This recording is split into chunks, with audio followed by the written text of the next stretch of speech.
जय मां कामाख्या, जय मां जगदम्बा। दोस्तों, सभी साधक साधिकाओं का स्वागत है मेरा चैनल कामाख्या के अघोरी में। दोस्तों, आज मैं आप लोगों के लिए एक बहुत ही तीव्र शक्तिशाली एक पिशाच का साधना लेकर आज उपस्थित हूँ, जो मैंने आप लोगों को कल के वीडियो में बताया था। ठीक है, इस पिशाच का नाम है त्रिमुखा पिशाच साध। ठीक है, इसका नाम है त्रिमुखा पिशाच और इसका ही साधना आज मैं आप लोगों को बताऊंगा। ठीक है, प्रमुख क्या है कि इस पिशाच के साधना बताने का एक कारण है। ठीक है, वो कारण ये है कि बहुत सारे लोगों ने बोला है कि गुरुजी बहुत सारे शत्रु है, शत्रु से निजात पाने के लिए कोई उपाय बताओ। हालांकि मैं किसी को मारण कार्य नहीं देता, अगर वो कार्य को सीख जाए, ठीक है, वो उसके बहुत ही गंदे फायदे उठाएंगे और बहुत गंदे कार्य करेंगे। ठीक है, तो उसके लिए मैं शत कर्म के किसी भी कर्म को लोगों को आसानी से सिखाता हूं नहीं। ठीक है, जब मुझे लगेगा कि ये वाकई में मतलब सही इंसान है, तो जब समय होगा मैं खुद ब खुद सिखाऊंगा, लेकिन ऐसा मैं नहीं सिखाता। और अगर एक शक्ति रहेगा, वो आपको खुद मार्गदर्शन देगा कि ये इंसान कैसा है, क्या नहीं है, किसके साथ क्या करना चाहिए। तो एक शक्ति को सिद्ध करके परामर्श लो, वो आपको सही रास्ता वो जरूर बताएगा, जरूर दिखाएगा। ठीक है, तो शत्रुओं के नाश के लिए आज मैं आप लोगों को बता रहा हूं। ठीक है, और दूसरा है, लोगों को धन की बहुत ही पड़ी रहता है कि भाई गुरुजी बहुत ही उधारी में फंसा हुआ हूँ, कोई ऐसा शक्ति का साधना बोलो जो कर सकूं। अगर कई लोग आते हैं तो दिवालन के, बार बार मैं कहता हूँ कि दिवालन मेरे पास है नहीं, मैं नहीं दे सकता, तो दिवालन के नाम पे आते हैं। और एक सवाल था, क्या मैं उनको चुड़ैल दे सकता हूँ, चोर जिन दे सकता हूँ। चोर जिन सामान को इधर से उधर करने वाला गुण उसके अंदर होते हैं, लेकिन कोई वो पैसा चोरी करके नहीं देता। वो गुण की वजह से चोर जिन बोलते हैं। ऐसा नहीं कि कहीं से पैसा लाकर आपको देगा, आपको माला माल बना देगा रातों ही रात। हालांकि कई शक्तियों में होते हैं ऐसा, लेकिन वो जिन ऐसा नहीं करता, वो तालो जिन है। और ऊपर से होते हैं कि चुड़ैल, चुड़ैल अगर ट्रांसफर दिया जा सकता था तो बात अलग थी। क्योंकि क्या होते हैं, आप लोग सभी लोग जानते होंगे कि जब चुड़ैल प्रकट होता है, वो वचनों में पहले ही तुम्हें बांध लेगा कि मेरे बारे में तू किसी को नहीं बोल सकता। अगर मेरे पास ही होगा, अगर मैं तुम लोगों को बता ही दूंगा कि मेरे पास है, ठीक है, मैं तुम्हें ट्रांसफर दूंगा, तो तुम्हें तो पता लग गया कि मेरे पास चुड़ैल है, वो तुम्हें दे रहा हूं, तो वो तो मेरे पीछे लग जाएंगे। अभी ऐसा नहीं कि मैं उसको रोक नहीं सकता, रोक लूंगा, लेकिन जब तुम्हें बताऊंगा तुम्हारा भी क्षति कर देगा। तो चुड़ैल का वैसे ट्रांसफर कोई नहीं रहता। हाँ, उसका सिद्धि का ऐसा कोई मंत्र होगा जो वो फटक से सिद्ध हो जाए, जल्दी से सिद्ध हो जाए, तुम्हें एक बारी में ही वो सिद्ध हो जाए, तो वैसा मंत्र मैं तुम्हें अवश्य दे सकता हूं तुम लोगों को। ठीक है, क्योंकि जो भी चुड़ैले हो, ठीक है, जितने भी प्रकार के चुड़ैले हो, जितने भी शक्तिशाली चुड़ैल हो, अगोर चुड़ैलनी जैसे भी हो, उसका मैं तुम्हें मंत्र विधि विधान बता सकता हूँ, जिससे तुम एक रात में ही चुड़ैल को वश में कर सकते हो। क्योंकि साधारण लोग बहुत सारे बाल वगैरह जला के करते हैं, एक नहीं एक महीना चले जाते एक दिन छोड़कर, तो उन लोगों को दर्शन तक प्राप्त नहीं होता, ना ही अनुभव प्राप्त होते हैं। लेकिन अगर मैं दूंगा तो इतना गारंटी दे सकता हूँ कि एक दिन के अंदर वो चुड़ैल तुम्हारे सामने प्रकट होना ही है और दर्शन होना ही है उनका। ठीक है, तो आज ये धन के मामले में मैं तुम लोगों को ये त्रिमुखा पिशाच का साधना बता रहा हूं, जो धन तुम्हें लाके देगा, लेकिन बदले में उसे तुम्हें भोग देना होगा। अगर भोग दोगे तो तुम्हारा जैसे ही डिमांड होगा उसके अनुसार वो तुम्हें धन लाके देता है।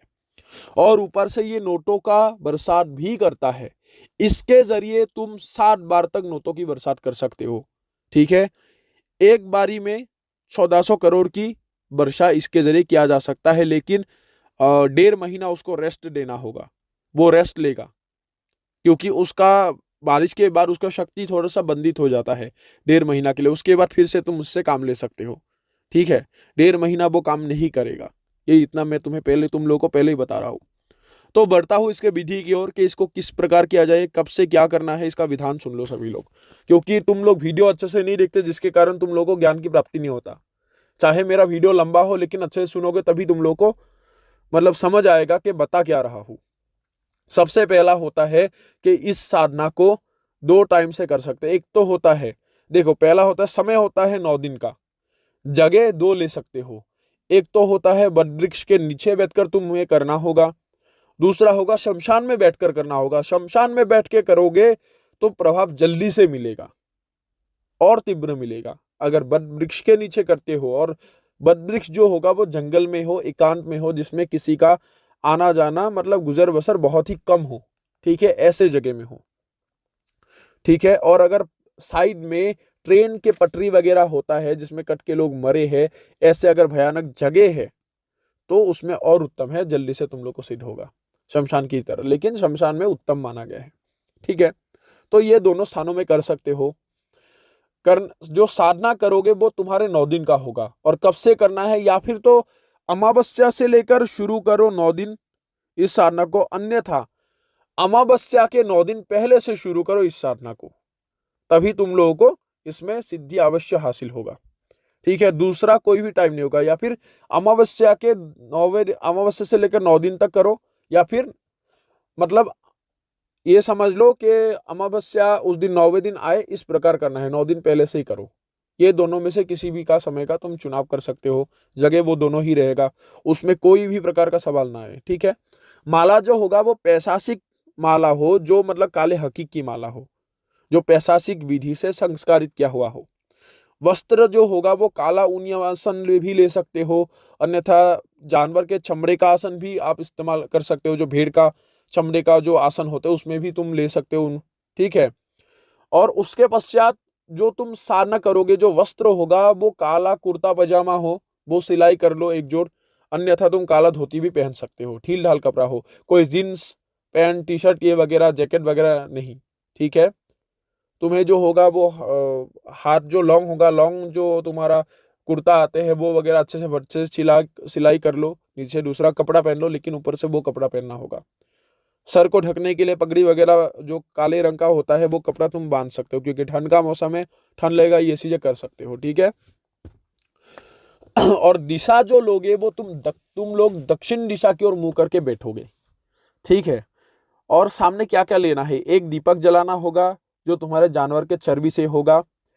एक पात्र में तुम्हें बकरे का कलेजा रखना होगा, सिर्फ और सिर्फ बकरे का कलेजा। साधना होगा 9 दिन का, बकरे का कलेजा रखना होगा, एक प्याला शराब रखना होगा। ठीक है, और इसमें सबसे पहले होता है पिशाच का आवाहन। आवाहन करने के बाद होता है पिशाच को वशीभूत करने का एक मंत्र, जिसको तुम्हें पासमाला जप करना होगा। ठीक है, पासमाला जप करने के बाद जो तुम मूल मंत्र होगा, मूल मंत्र को तुम लोग 11 माला जप करोगे। 11 माला जप करोगे, कुल मिला के तुम लोग का 16 माला होगा वशीभूत मंत्र को पढ़ने के बाद। ठीक है, तो इतना ही तुम लोग का जप है। पहला दिन से जब शुरू करोगे तो तीसरे दिन तक तुम लोग करोगे। तीसरा दिन तुम्हें वो भोग का सामग्री रखना ही है। साथ ही साथ उस दिन तुम लोग को करना क्या होगा कि एक जो मुर्गा है, काला मुर्गा लाके उस दिन तुम्हें बलि देना है। बलि देने का एक मंत्र है, पिशाच का आह्वान करके, त्रिमुखा पिशाच को आह्वान करके उसको बलि देना होगा। और जो रक्त होगा, वो रक्त को क्या करना है वो भी मैं बता देता हूँ। सबसे पहले तुम्हें एक उस जगह में थोड़ा बड़ा सा घेरा खींच लेना, जिसमें थोड़ा सा अगले जो दिन तुम कर रहे थे 2 दिन, उससे थोड़ा सा और बड़ा हो। वो घेरे के अंदर तुम्हें आग जला लेना है। आग जो जलाओगे बबुल की लकड़ी से भी हो सकता है, ठीक है, कीकड़ की लकड़ी से भी हो सकता है, आकड़े के लकड़ी से भी हो सकता है, अन्यथा बांस के लकड़ी से भी हो सकता है। ठीक है, तो वो लकड़ी जलाकर, और पलाश के लकड़ी भी तुम इस्तेमाल कर सकते हो।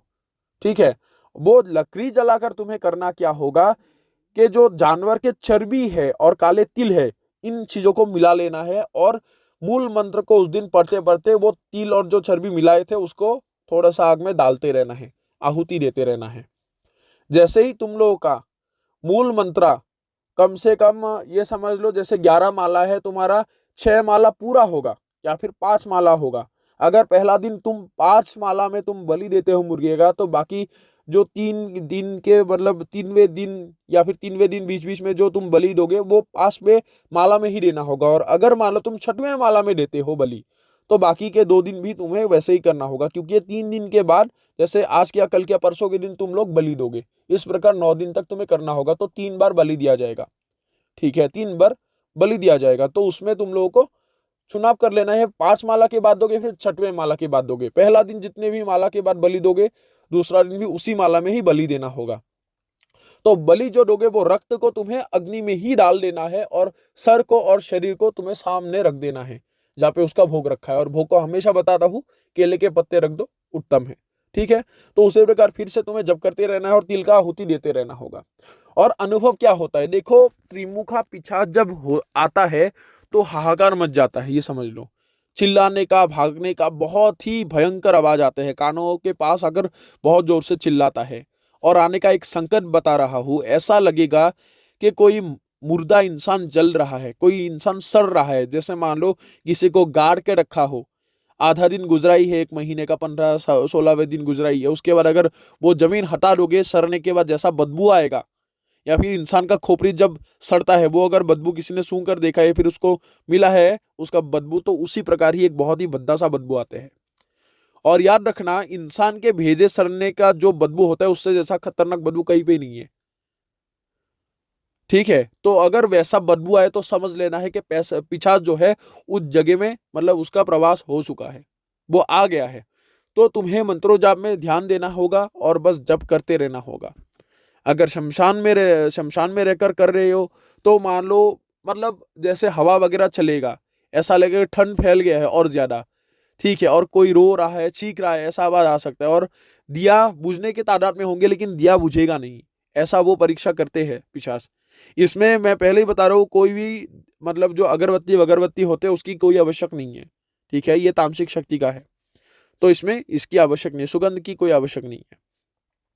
और सुरक्षा जो करोगे वो ऐसा तगड़ी सुरक्षा हो जिसमें पिशाच उसको भेद ना सके। तो उसके लिए अगर किसी के पास सुरक्षा घेरा है, वो अगर कंफर्म है कि इससे उसका सुरक्षा हो सकता है पिशाच से, तो तभी लगा, अन्यथा हमसे ही सुरक्षा मंत्र ले लिया करो। ठीक है। और कई लोगों को मैं बताता हूं कि अगर किसी का घर में कोई प्रॉब्लम है, किसी ने तंत्र करके रखा है, उसके लिए हमें पैसा देना नहीं पड़ता, इतना तो फ्री है। माता के आशीर्वाद से उपाय बता दूंगा, बहुत ही जल्दी तुम लोगों को उसका फल मिलेगा। ठीक है, बहुत जल्दी से ठीक हो जाओगे। अगर कोई बंधन होगा, किसी ने कुछ जादू टोना करके रखा है, वो बंधन टूट जाएगा, वो बांध को काट पाओगे। और बहुत ही जल्दी वो बांध को काटने वाला मंत्र भी मैं बताऊंगा यूट्यूब में, तुम लोग उसको नोट करके ले लेना, और किस प्रकार प्रयोग करना है वो भी मैं बता दूंगा। ठीक है, तो जैसे ही पिशाच का ऐसा अनुभव हो तो आप लोग को डरना नहीं है, घबराना नहीं है, बस करते रहना है। और हर तीसरे तीसरे दिन ऐसे ही एक काला मुर्गा बलि देना होगा। ठीक है, लेकिन जैसे ही तुम्हारा 9वें दिन होगा उस दिन एक मुर्गा जरूर लेके जाना है, लेकिन मुर्गे को बलि देना नहीं है। ठीक है, उस दिन बस तुम्हें जप करना है, और उस दिन तुम्हें आहुति भी देना नहीं होगा। ठीक है, उस दिन आहुति देना नहीं है, बस तुम जप करते रहो, भोग को घेरे के अंदर रखो। और हमेशा याद रखना, जैसे ही तुम्हारा साधना कंप्लीट हो, उस घेरे को काट के जैसे ही तुम मुड़ो तो पीछे मुड़कर कभी मत देखो, चाहे तुम्हारा नाम एक नहीं 10 इंसान एक साथ ले रहे हो। क्योंकि ऐसा भी होता है कि एक चीज का एक इंसान के जैसा आवाज नहीं आता है, 3-4 लोग ऐसे ही तुम्हारा नाम पुकार रहे हैं। जैसे मान लो तुम्हारा नाम श्याम है, कि श्याम रुक जाओ, क्यों आए हो यहाँ पे मरने के लिए, चले जाओ यहाँ से, प्रयत्न करके कुछ मिलने वाला नहीं है, चले जाओ, नहीं तो यहाँ पे तुम्हारा मृत्यु हो जाएगा। तो ऐसे तुम्हें डरा सकता है, धमका सकता है, तो उसको देखना भी नहीं है, सोचना भी नहीं है। और अक्सर पिशाच क्या करते हैं, तुम्हें घबराने के लिए, तुम्हें डराने के लिए, कर्ण पिशाच ने जिस प्रकार कानों के पास आकर फुसफुसाते हैं, वो ऐसे फुसफुसा के बहुत जोर से सीख देता है। तो उसके लिए क्या होता है, अभिमंत्रित रुई को तेल में भिगोकर कान में लेने से ये उसका दुष्प्रभाव से तुम्हें छुटकारा मिलता है। ठीक है, तो ये उपाय जरूर कर लेना है, अन्यथा तुम्हें इतना जोर से चिल्ला सकता है, तुम्हारे कान से खून तक निकाल सकता है वो। ठीक है, और तुम बहरे भी हो सकते हो।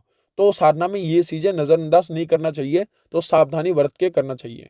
और एक मैं नियम बताना भूल गया कि पिशाच का साधना जितने भी दिन चलेगा उतने दिन तक सुबह उठकर मुंह धोने से पहले जैसे थोड़ा सा शराब से तुम्हें मुंह को चूठन कर लेना है।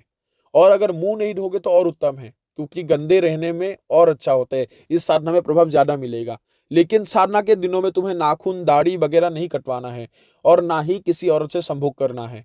अगर औरत के साथ संभोग करोगे तो उसको दिक्कत हो जाएगा।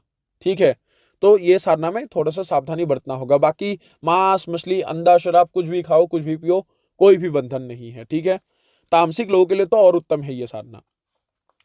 तो उसके पश्चात तुम लोगों को करना क्या है कि जैसे ही 9वें दिन तुम्हारा आखिरी माला हो या फिर 3-4 माला शेष है, उसी में ही पिशाच तुम्हारे आंखों के सामने खड़ा होकर बात करने के लिए कोशिश कर सकता है। ठीक है, लेकिन तुम्हें उसको देखना भी नहीं है, नजर भी नहीं करना है, बस नीचे करके सर को झुकाकर बस मंत्र को जप करते रहो। ठीक है, मंत्र को जप करते रहो। कई लोग बोलते हैं कि गुरुजी हम अगर माला को जप कर रहे हैं तो अगर वो पैरों के पास आता है और जमीन को छू रहा है तो हम क्या करें। एक काम कर सकते हो कि माला को तुम लोग जो जप करते हो तो सामने एक कपड़ा बिछा लो। अगर वो माला तुम्हारा जमीन में भी टच हो तो वो कपड़ा उसके ऊपर हो, जमीन के ऊपर, तब वो जमीन के साथ अटैच नहीं होगा, वो कपड़े के ऊपर रह जाएगा। ठीक है, तो ये मतलब प्रयोग करके देख सकते हो, उसमें कोई दिक्कत नहीं होगा।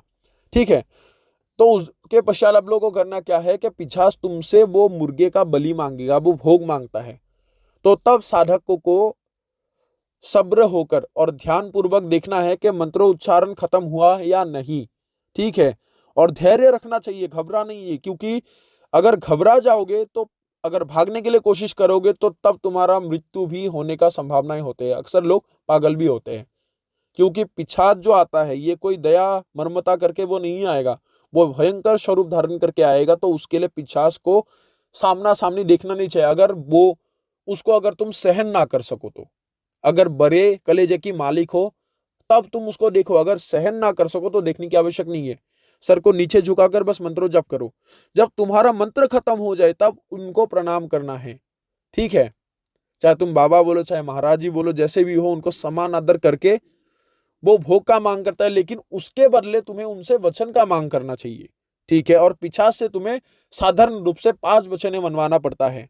5 वचन जैसे तुम मनवाते हो, और ये इनका जो वचन है तुम शिव के नाम से तुम इनको वचन मांगोगे, और ये वचन गुप्त रहेगा।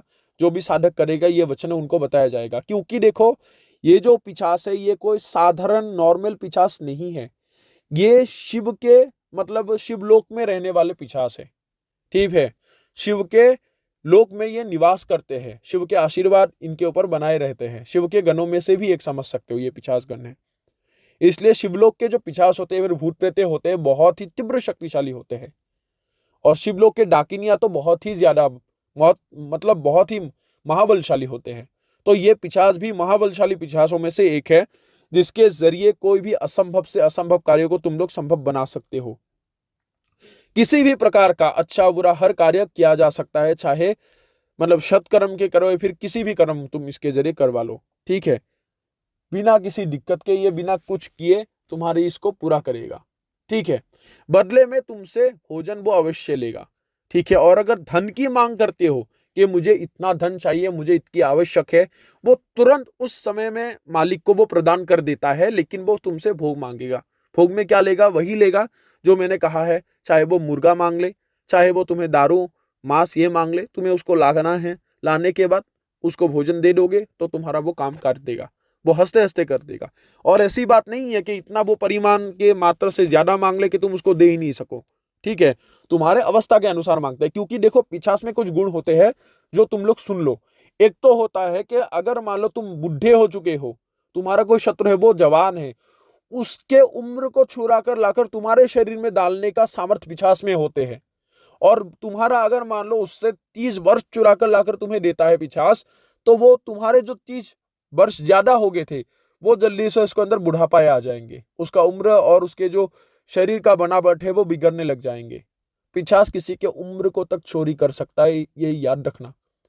और शत्रुओं पर भारी तो ब्रह्मास्त्र की तरह गिरेगा, क्योंकि ऐसा है कि तुम्हारे सामने अगर 30 शत्रुएं भी होगा, 30-40 लोग भी होंगे, एक साथ अगर पिस्तौल वगैरह लेकर भी मारने के लिए आएंगे तो भी कुछ नहीं कर पाएंगे। उसी टाइम पिशाच खड़ा हो जाएगा और तुम्हारा रक्षा वो उन लोगों से कर लेगा। पिशाच के जरिए भारी से भारी, विशेष रूप से इस पिशाच के जरिए मतलब क्विंटलों का सामान इधर से उधर करना, शिफ्टिंग के कार्य को करना, पैसों के बरसात तक करना और गड़े हुए धन तक निकालना संभव है। ठीक है, और देखो जब तुम्हें वो धन लाके देने में सक्षम है तो शिफ्टिंग के वगैरह ऐसे कार्यों को करने के लिए कोई भी आवश्यक ही नहीं है।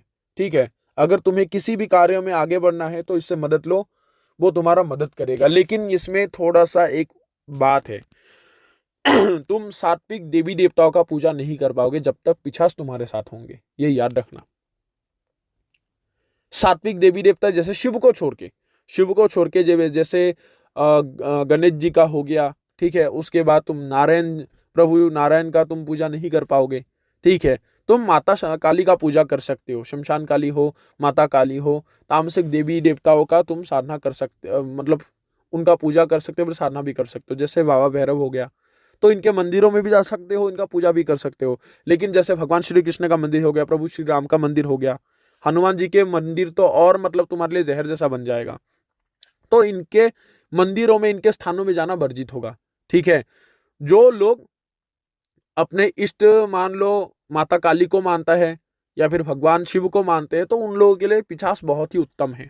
ठीक है, ये पिछास के जरिए आप लोग के शरीर में इतना मतलब प्रभाव नहीं आते। जैसे कुछ पिछासों में ऐसे होते हैं कि तामसिक प्रभाव दिखाई पड़ती है कि आप लोगों को मदिरा पीना अच्छा लग जाते हैं, आप लोगों को गंदे रहना पसंद हो जाते हैं, वो प्रभाव इसके अंदर इस पिछास से नहीं आते। और ये पिछास जो होते हैं भगवान शिव के बहुत ही नजदीक होते हैं, और इसके जरिए भगवान शिव का दर्शन भी संभव है, ये याद रखना तुम लोग। ठीक है, और इसके जरिए एक और बात है, अगर कोई शत्रु कोई परेशान कर रहे हैं, तुम्हें बताने की आवश्यक नहीं होगा, वो जाकर खुद उसको सीधा करके चले आएंगे और तुम्हें पता भी नहीं लगेगा कि पिछास ने क्या कर डाला। ठीक है, किसी के बारे में जानना हो उसको भेजो, वो जाकर तत्क्षण तुम्हें बता देगा कि क्या चीज है क्या नहीं है। और पिछास अगर एक बार तुम लोग को सिद्ध हो जाएगा तो मरने तक वो तुम्हारा साथ देगा, और हर कार्यों का एक बहुत ही आज्ञा पालक अच्छा शक्ति है। मतलब आज्ञा मानने में पिछास के जैसा कोई भी नहीं है, ये मेरे बात हमेशा याद रखना, अगर पिछास सिद्ध हो गया तो। और बस इतना ही तुम लोगों को कहूंगा, अगर जिगरा है तो तभी पिछास का साधना करो, क्योंकि जब पिछास आखिरी दिन दर्शन देगा 9वें दिन, तो उस दिन बहुत ही भयंकर शक्ल लेके हाजिर होगा, बहुत ही भद्दा सा जला हुआ निर्वस्त्र वाला वो शरीर होगा। ठीक है, कई पिछास होते हैं उसके सर तक उल्टे रहते हैं, उसके पांव तक उल्टे रहते हैं, तो उसको देख के घबराना नहीं है। क्योंकि एक दफा हमेशा याद रखना, अगर साधना में बैठे हो, अगर मरने से डर लगता है, एक दिन सबको मरना है, चाहे मैं हूं या फिर तुम लोग हो। तो अगर साधना करना है तो जुए की तरह खेलो, जुआ खेलकर अगर बर्बाद हुए हो तो साधना में बर्बाद होकर देखो कि देखता हो कि शक्तियां मार पाता या नहीं। जिस दिन भगवान तुम्हें मार ना दे, तुम्हारा मृत्यु लिखा ना हो तुम्हारे तकदीर में, तो कोई पिछास तो दूर की बात है, कोई शक्ति तुम्हें मार नहीं सकता। बस अगर तुम्हारे अगर आत्मबल है तो।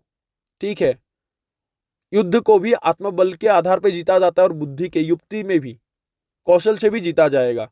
तो साधना में भी हर चीजें तुम्हें लगाना होगा, युक्ति, कौशल, बुद्धि, हर चीजें तुम्हें लगाना होगा, एक मत होना होगा, तब तुम उस कोई भी शक्ति हो उसको तुम आराम से तुम लोग जीत पाओगे। ठीक है, तो दोस्तों कैसा लगा आप लोगों को आज ये साधना की जानकारी?